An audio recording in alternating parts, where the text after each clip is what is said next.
Hello hello hello hello dear bankers, कैसे हैं आप सब लोग। आई होप सब मस्त हैं, ज़बरदस्त हैं। हम कर रहे हैं आपके JAIIB में पेपर नंबर 2 PPB की तैयारी, जहां हम मॉड्यूल बी कर रहे हैं। Module be in summarise conceptually smart manner, जहां पर हम मॉड्यूल बी की यूनिट 37 तक ऑलरेडी कर चुके हैं। आज यूनिट 38 करने वाले हैं। NBFC कंपैरेटिवली प्रीवियस सेशन से थोड़ा ज़्यादा समय लगेगा, लगभग लगा के चलिए 25 से 30 minute, but will be able to do it in the best possible manner. यहाँ से आप आराम से 1 से 2 क्वेश्चन एग्जाम में देख पाएंगे। तो NBFC क्या है? नॉन बैंकिंग फाइनेंशियल कंपनी है। ओके जो पहले रजिस्टर होती थी कंपनीज एक्ट 1956 में, अब 2013 में, फ्यूचर में अगर कुछ चेंज होंगे तो उसके अंतर्गत।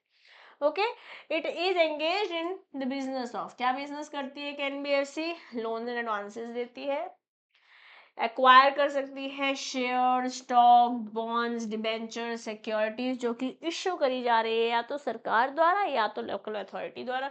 यहाँ से ट्रू फॉल्स बेस्ड क्वेश्चन पूछा जा सकता है। वो कैसे बोल देंगे कि it is issued by an individual, government या लोकल अथॉरिटी के द्वारा का कोई वेंचर शेयर एक्सेट्रा इश्यू रखे हो तो ये NBFC खरीद सकती है।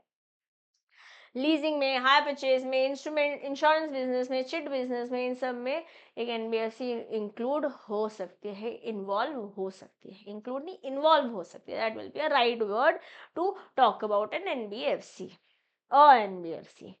ओके NBFC में क्या इंक्लूड नहीं हो रहा है? डज नॉट इंक्लूड कोई भी ऐसा इंस्टीट्यूशन जिसका principal business is agriculture activity करने का है, कोई इंडस्ट्रियल एक्टिविटी करने का है, कुछ सामान खरीदना बेचना है किसी गुड्स का, अदर देन सिक्योरिटीज। क्योंकि सिक्योरिटीज में हमने बात किया गवर्नमेंट और लोकल अथॉरिटीज वाला इंक्लूडेड है, या फिर प्रोवाइड कर रहा है कोई भी ऐसी सर्विस जिसे सेल, परचेज या कंस्ट्रक्शन हो सकता है रिमूवल प्रॉपर्टी का, ये सब लोग NBFC नहीं है। Not a NBFC। ठीक है। Micro finance, micro finance provides small loans. Micro finance institutions, MFIs बोलते हैं इन्हें। ये क्या प्रोवाइड करता है? लोन्स, स्मॉल लोन्स या कोई और फाइनेंशियल सर्विस जो कि पुअर या लो इनकम हाउस होल्ड को दिया जाता है। और इसके बारे में यहाँ तो बात है ही, उसी के साथ आपको इसके बारे में बात दिखेगी in your IE and IFS।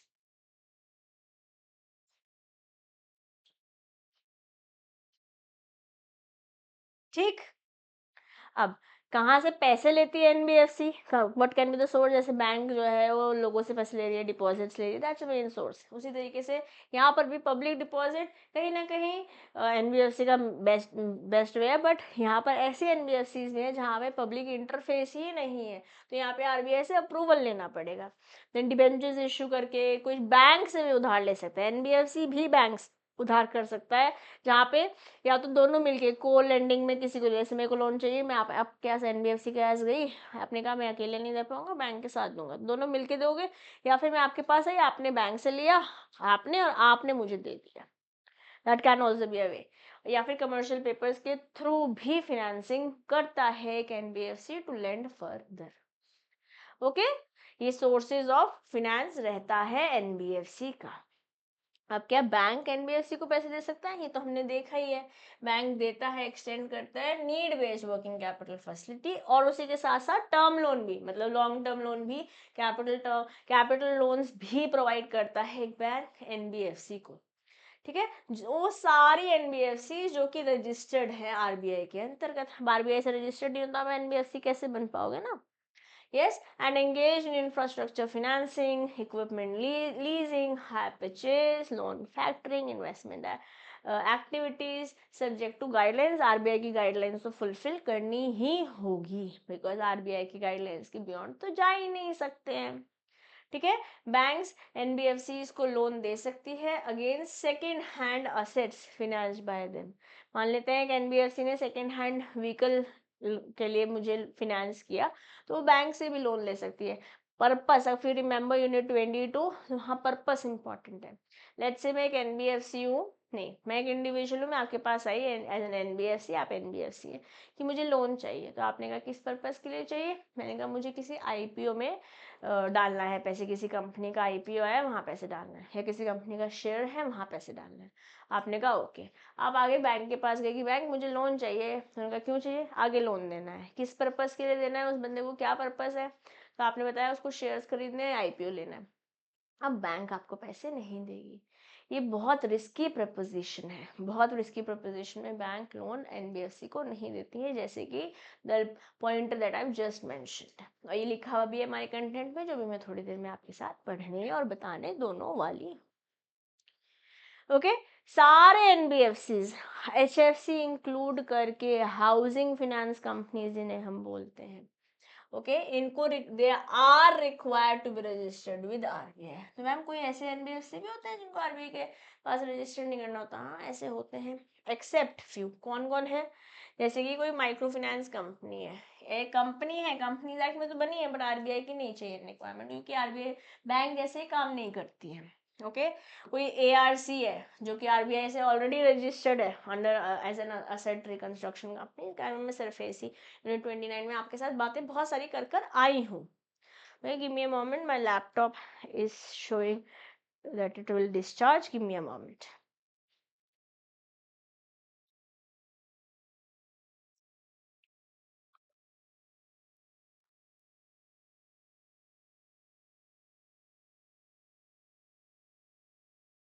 Okay, I think it should be sorted now. Yes, चलिए। हाँ, कोई निधि कंपनी है, इनको आरबीआई से रजिस्ट्रेशन कराने की जरूरत नहीं है। कोई म्यूचुअल बेनिफिट कंपनी है, कोई चिट कंपनी है जो चिट फंड एक्ट 1982 के अंतर्गत बनी है, उन्हें आरबीआई के साथ रजिस्ट्रेशन नहीं करना है। मर्चेंट बैंक कंपनी है और उसमें कुछ कंडीशंस है, ये हमें बाय हार्ट करना है गाइस।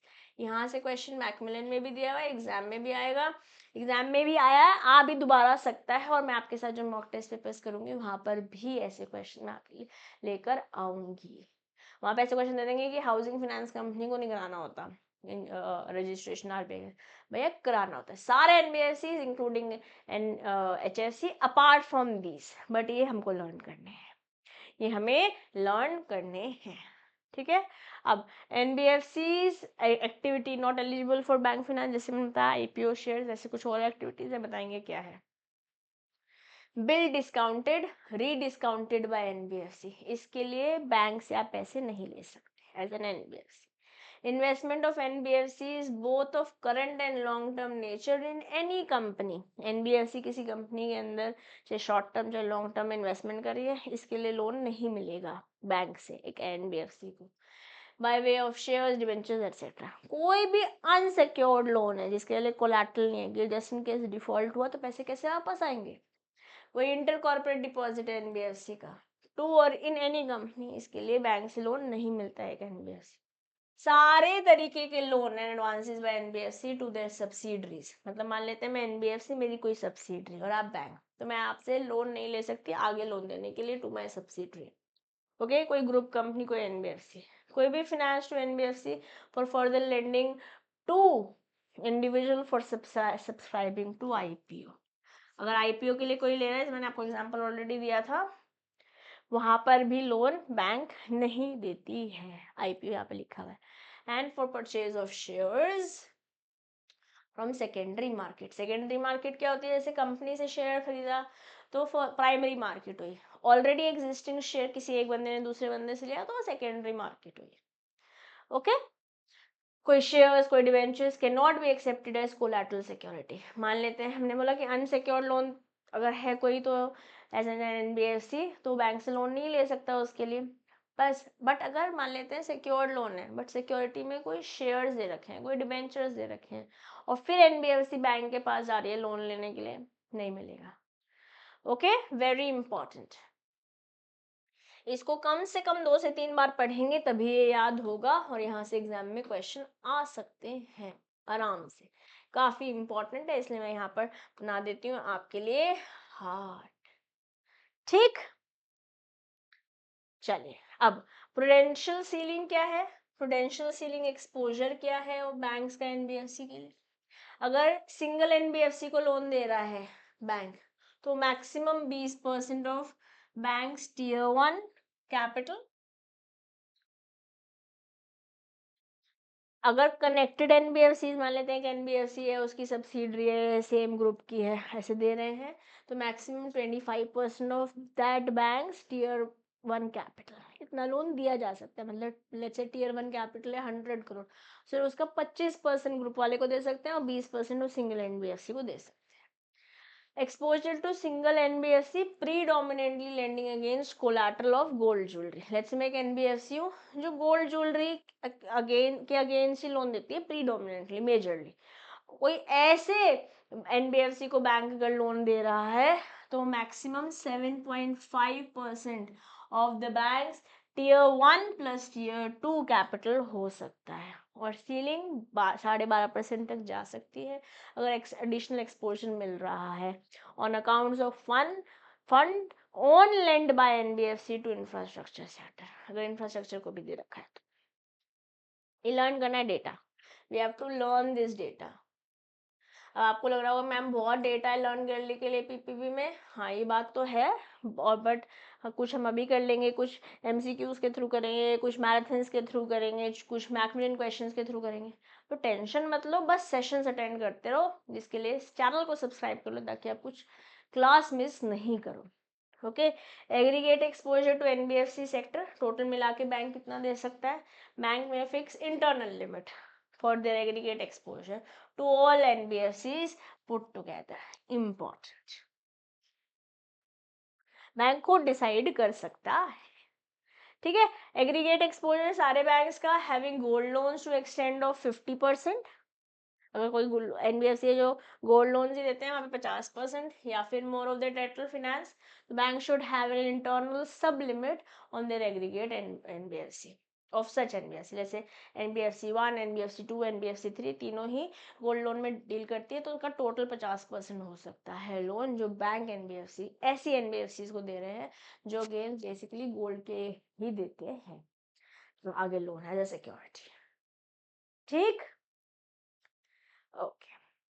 आई होप गाइस यहाँ तक कुछ बात दिक्कत नहीं है।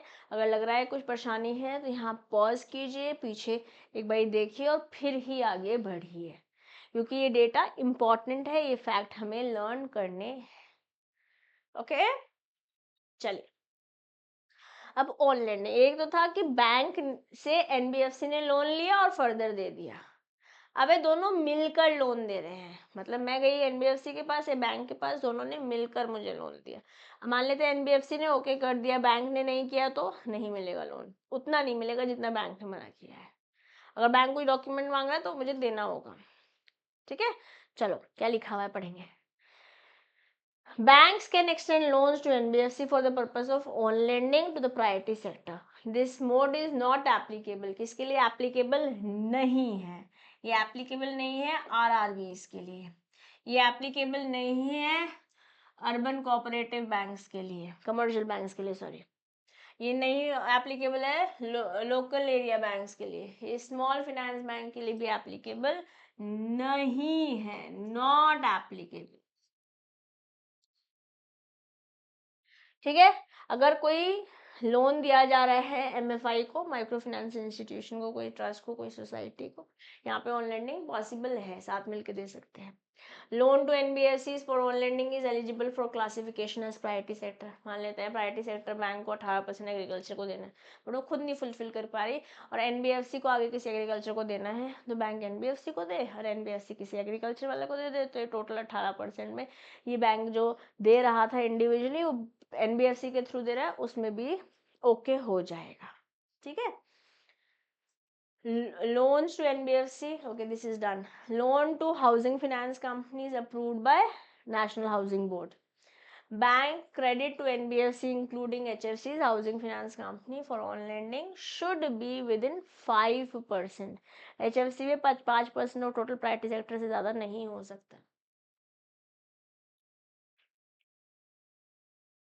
चाहे HFC इंक्लूड करके किसी भी NBFC बोल रही हूँ मैं यहाँ पर, जो प्रायोरिटी सेक्टर 18% है उसमें 5% आ जाए, 40% है तो 5% ज़्यादा नहीं हो सकता, टोटल, क्योंकि खाली एग्रीकल्चर के बारे में बात नहीं करें हम, टोटल 40%, अब तो 75% तक हो ही गया 2024-25, 23-24-25, 24-25, या average across 4 quarters in an year. Okay, ये डेटा हमें लर्न करना है, ठीक जी। अब एनबीएफसी माइक्रो फाइनेंस इंस्टीट्यूशन, ये डिफाइन करा गया है as a non deposit taking NBFC. जैसे मैंने बताया कुछ एनबीएफसी डिपॉजिट ही नहीं लेते, उनका इंटरफेस ही नहीं है customer, other than a company licensed under section 25 of companies act. NBFC ही होती है सेक्शन 25 के अंदर, ठीक है, of section 25 companies act 1956 and section 8 of companies act 2013। ये सेक्शंस कोशिश करिए याद करने की, ठीक है। That fulfils the following condition, कम से यहाँ से क्वेश्चन मैकमिलन में दिया हुआ है, this is a question in Macmillan.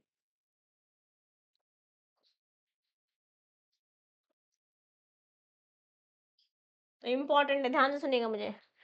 Net owned minimum capital 5 crore होने चाहिए, बट अगर आप हिली एरिया में हो तो 2 करोड़ भी चलेगा।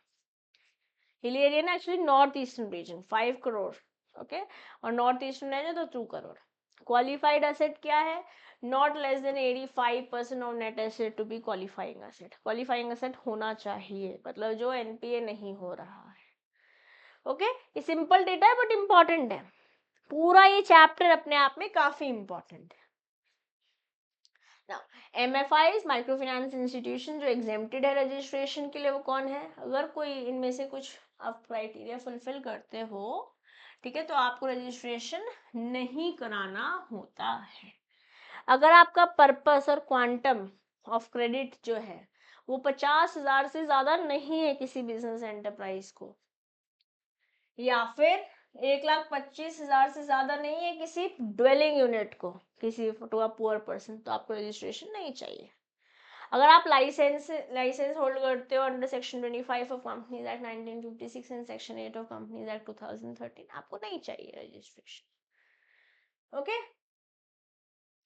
अगर आप पब्लिक डिपॉजिट लेते ही नहीं हो, नहीं चाहिए, आप MFI हो, आपको रजिस्ट्रेशन नहीं चाहिए फ्रॉम RBI, ओके। इंपॉर्टेंट है अगेन, इस पूरा जितना कंटेंट आज लगभग 18-20 स्लाइड है, सारी इंपॉर्टेंट है, इसको अच्छे से पढ़नी है आपको, ओके।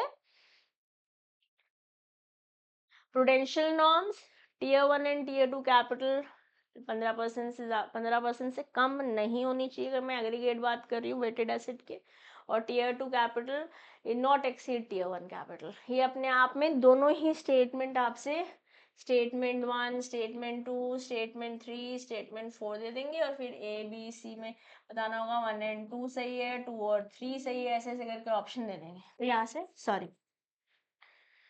यहाँ से ट्रू फॉल्स बेस्ड क्वेश्चन पूछे जा सकते हैं, ठीक, क्लियर जी दोस्तों, ओके।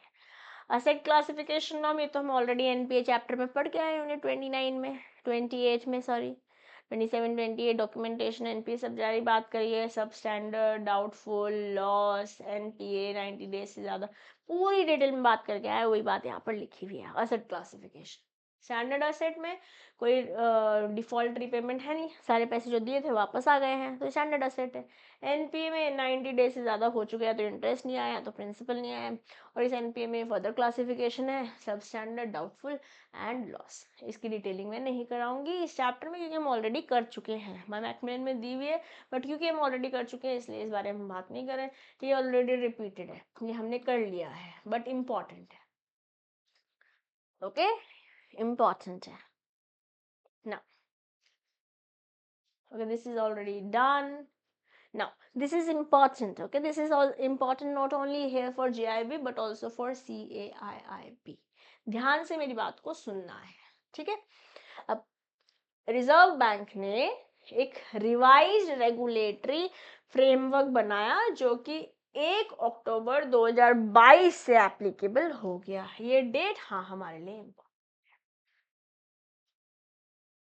जो रेगुलेटरी स्ट्रक्चर बना एनबीएफसीज के लिए, वहां पे 4 लेयर्स आई, कौन कौन सी, BL that is base layer, ML that is middle layer, okay, UL बोले तो अपर लेयर एंड टीएल बोले तो टॉप लेयर, और टॉप लेयर में एक भी एनबीएफसी आज की तारीख में नहीं है। अगर अगर अपर लेयर में ज़्यादा एनबीएफसी हो जाएंगे, रिस्क ज़्यादा लग रहा होगा, तो कुछ टॉप लेयर में ट्रांसफर होगा। ऐसी बातें गाइडलाइंस में और डिटेलिंग्स में बता रखी है इस रेगुलेटरी फ्रेमवर्क के।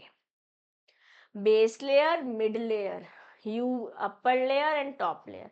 ये हुआ एनबीएफसी बीएल, ये हुआ NBFC ML, this is NBFC UL and this is NBFC TL. इनके फुल फॉर्म भी अपन के लिए इम्पोर्टेंट है और अपने आप में इम्पोर्टेंट, और इसकी बहुत ज़्यादा डिटेलिंग अभी तो हमारे पास नहीं है, बट मिलेगी जब आप सीआईबी में जाएंगे, मॉड्यूल ए के अंदर ही मिलेगी। ठीक, चलिए। अगर एनबीएफसी पी टू पी मतलब पीयर टू पीयर दे रहे हैं, एनबीएफसी ए एग्रीगेट एग्रीगेट समथिंग ए बोलते हैं, ओके। इसके बारे में मॉड्यूल सी में भी है हमारे पास।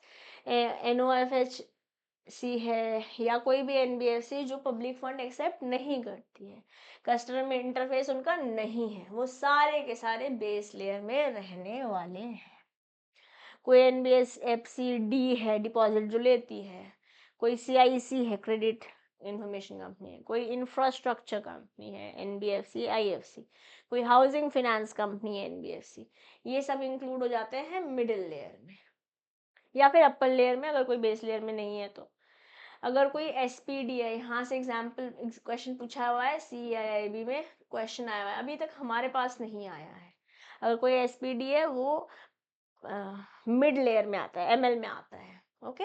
आईडीएफ है, कोई इंफ्रास्ट्रक्चर डेवलपमेंट फंड वाली कंपनी एनबीएफसी, वो भी मिड लेयर में आती है और यहाँ लिखी हुई है, ओके।